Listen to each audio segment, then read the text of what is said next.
This is Contractor Sense with Ruth King. Welcome to Contractor Sense. Here you discover ideas, tactics, news, and information that matters to your contracting business and you. I'm your host, Ruth King. This episode is sponsored by Financially Fit Business. Get the business tool that turns your financial statements into impactful graphs that help you see your business trends to make sure you're not headed for a cash flow, profitability, or productivity issue. Go to www.financiallyfit.business and get started today. Thank you for joining us. Here's how we will help your business and you. Just because you have a schedule doesn't mean that you have profitability and predictability. You might have built this wonderful, detailed project schedule, but you still can have margin erosion, conflicts, cash flow surprises, and a whole lot of other things that can go wrong, mainly reactive decision making. And when you really look at it on the bottom line, the issue isn't scheduling, it's a lack of planning discipline at the leadership level for that particular project. My guest today, you might recognize David Hernandez, who has been on the podcast before. He's with Electrosoft, and he gives you some methods to avoid these issues. David, welcome back to Contractor Sense. Hi, Ruth. Thanks for having me back. My pleasure. So how much, it's really true. You can have this wonderful, wonderful, wonderful schedule, and you start the work and it just blows up. Yeah, so that's very much an industry struggle, and I think part of it is, I think you hit it. Is it a schedule or is it a plan? And I think for most companies, it's a schedule, but I think it's a plan, and I'll kind of get a little bit into that as we progress. But yeah, it's definitely, I think more people think, especially from an owner perspective or an executive level, they've hired somebody to manage the schedule. They think it's being managed, but not understanding that it should be more operational across the entire business versus just a project delivery team. Yeah, and everything impacts that too. If you think about equipment delays or you think about somebody getting sick who is, one of the lead people actually, turning the wrenches. What happens if they're gone for 2 weeks? There goes your Well, schedule. There goes your plan. What's your backup? yeah, and I think that's also a key point of having a planning organization versus a scheduling manager or somebody who's managing the schedule. Because if you do have a hole somewhere, a person misses or somebody's not involved, when you have multiple stakeholders driving towards the vision of the plan, I think that eliminates some of those problems. So yeah, I think that's another key point of why you should be planning a project versus just scheduling a project. All right, so let's get into the difference. What's the difference between planning and scheduling? Yeah. So planning is going to be the ability to see everything from conception to end. Right. So when I'm looking at a project, it all starts with the conception from the owner or my client, what their vision is. Does it align with our ability? And then what teams need to be involved, whether it's design, build, procurement, estimation on into project delivery. When you talk about scheduling, it's very much a reactional function of the project. And it's just somebody managing where we are today. And you can have multiple levels of a schedule, or you can have you have your pre-con schedule, you have your project, your operational schedule, and then kind of when you close it out. But when you look at it from a holistic approach, so many different people are involved. Handoff from department to department. Isn't a true handoff? Like everybody's still involved through the project life cycle. But when you talk about scheduling, that handoff happens. Okay, design builds out of it. I'm done with it, my part, and move on to something else, as opposed to kind of maintaining relationship with that project, which then allows when things start to go sideways, you're not reactive, you're proactive, and that's what we try to help organizations get to. Yeah. More proactive. Well, it's much better to be more proactive. What you do reminds me of putting together a battle plan for, the Gulf War or something like that. And Yeah. and I think it was Schwarzkopf who said it, that, the day the first bullet gets fired, the whole plan goes away. Yeah. Or Yeah. Very true. Very true. yeah. So it's like you don't know what's gonna happen. We're human beings. There's stuff that happens and you have to plan for contingencies, right? Absolutely. So cool. All right. So let's talk a little bit about the financial side of doing this. I'm a numbers girl. So, I mean, think about, my question to you is, how do we prevent, or can we even prevent some of the things from screwing up our gross margins because of things happening? Yeah, so I think so the first thing I like to say is I think construction gets blamed a lot of times for mistakes that happen in a very complex industry. Like first thing we need to realize is these guys in the construction space are doing some very complex things in building. So it's just a complex environment in general. So with that though, you need to look at, something like protecting margin. That's where when you look at a plan comes into place, because a lot of times, if you're not looking at how you're going to allocate resources, I think you even mentioned something as simple as, material delays, how all of that impacts the overall project. But part of that is contingencies. When we start a project, we should be thinking about what happens if our resources are limited, what happens if the materials are delayed, like all of these things that could happen. And that's based on historical information. And you when you go into it with that mindset, you do become a little more proactive versus reactive. But I think most of us stay in this reactive firefighting mode, like, oh my goodness, there's a delay.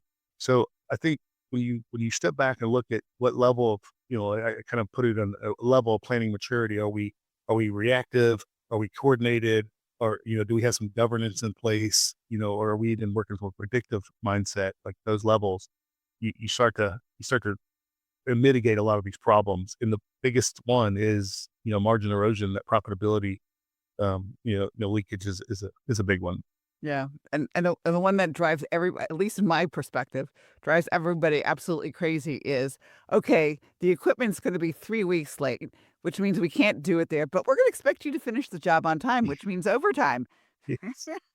Am I Yeah, right? and then absolutely. Or that brings in that, that nasty word of schedule compression, that, okay, we've got to compress later down the road because we didn't plan for these things. So, yeah. Yeah, it is absolutely crazy because the delay in equipment getting there, for example, or whatever, is not the GC's fault. It's like we have to get this project done, so that's your problem. Yep. You're right, but it ultimately does fall on them, right? They're the ones that have the contract with the client. So ultimately it's their, but you're right. That's why I said it's broader than just, one thing. That's why I think the ability to have multiple stakeholders involved, really come into play. Yeah, absolutely. So if somebody wants to get in touch with you, how do they do that? So the easiest way is our website. So it's elecosoft.com, and that's ELECOSOFT.com /US, because it should redirect. And you can also find us on LinkedIn as well. All right, sounds good. We'll be right back. Thanks for listening to Contractor Sense. Imagine you had total freedom. You didn't have to worry about money. You didn't have to be a slave to your business. The words "I can't" are eliminated from your vocabulary. What if you could do what you want to do, whenever you want to do it?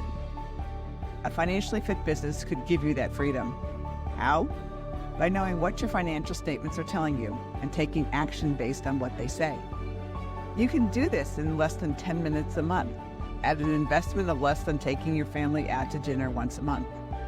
And if your financial statements are a mess, you can get help. Go to www.financiallyfit.business or click on the QR code below to get started today. We're back. Thanks for listening to Contractor Sense. I'm speaking with David Hernandez. And David, I apologize. I forgot to let you tell everybody about ElecoSoft. So what do you do? We got right into it. We just didn't talk about that as framework. So Yeah, give just like everybody we're the all friends. elevator pitch. Yeah.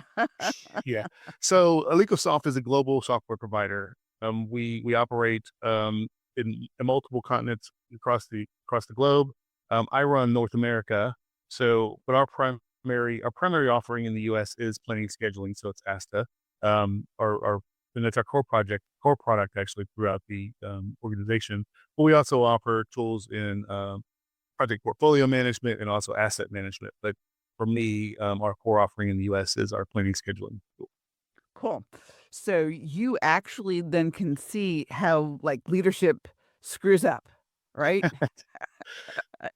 We try to help them. We try to help them not screw up. But yes, Well, the thing, before the break, we talked about the difference between planning and scheduling.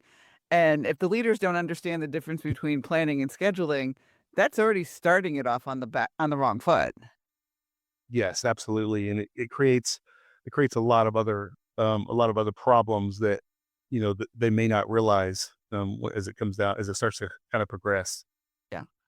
I mean, think about it, planning, and I, joking, it wasn't jokingly, but I jokingly said that, suppose the equipment is 3 weeks late or something like that, and you can't bill for that equipment. I mean, you're another month out till you get your money.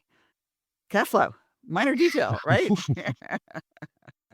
Yeah, uneven cash flow is the. I mean, when you talk about cash flow by volatility in a construction environment is very, very detrimental to a business. Because then it starts to become subcontractors aren't getting paid, materials not getting paid. There's so many things that that compound that can actually you can jeopardize the project even further. But the visibility you know, into your schedule or your plan allows you to be more proactive when when you're putting things together.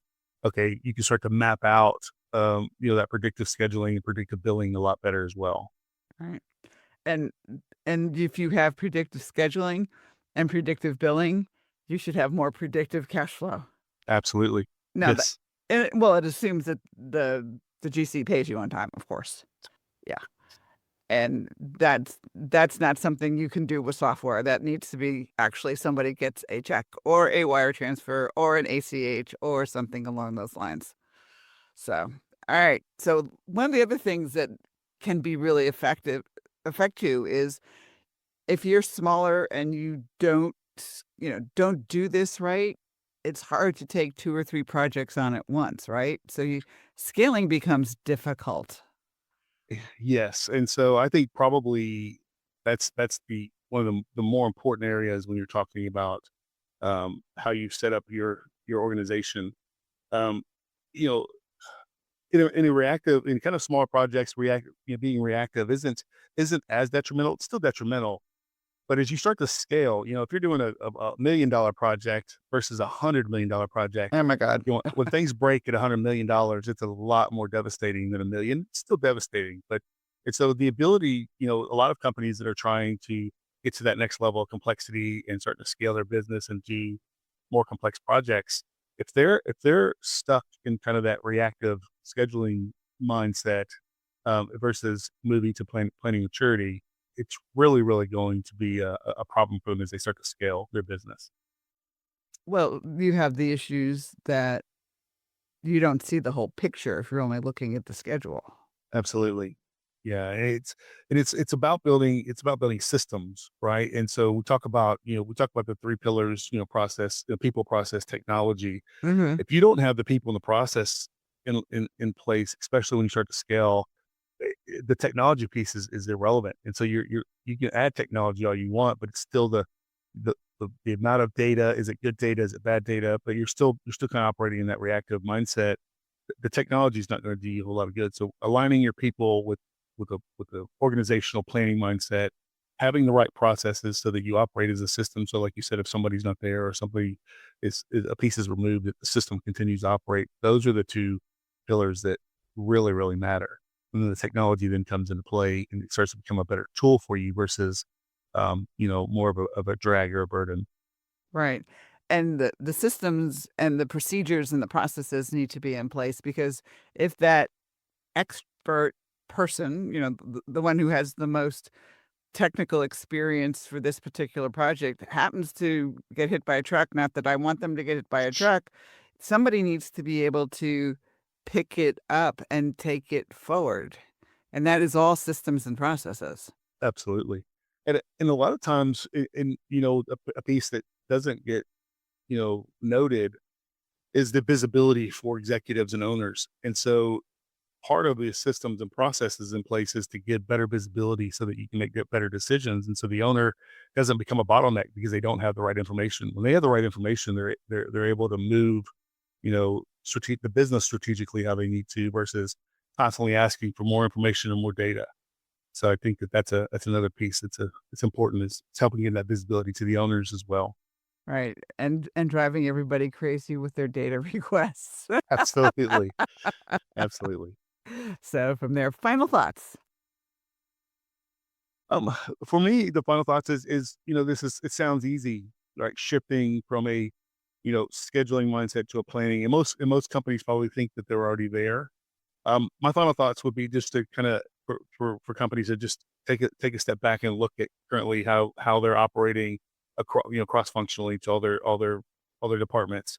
What does the handoff look like? If they're seeing some chaos or turmoil between handoffs, there's probably a planning issue that they could correct. But ultimately, you know, they're not businesses aren't alone. This is not something that just affects one company. Like this is an industry wide thing that people are trying to achieve. So I think that there's some peer to peer learning out there as well. And then there should be technology companies like us that are trying to help them achieve this as well. So there's resources out there that can help people get to this level. But the first thing that we have to do is internalize and look at our people and our processes before we even think about adding a technology to the mix. Absolutely. And give us the ElecoSoft website again one more time, please. It is elecosoft.com /US. It should redirect, but just in case, /US. Yeah, I don't think we wanted in German or French. Absolutely. David, thank you so much for being with us today. Hey, thank you, Ruth, for having me. And thank you to all of you. Choose one thing that you discovered and implement it in your business. These ideas, tactics, and strategies help you make more money, have more free time, and give back. If you like today's program, spread the word. Please review this podcast on any device you're listening to it on. Help a fellow contractor make more money too. For comments or questions, call me at 770-729-0258 or email Ruth King at hvacchannel.tv. Thanks for listening. Have a great and profitable day.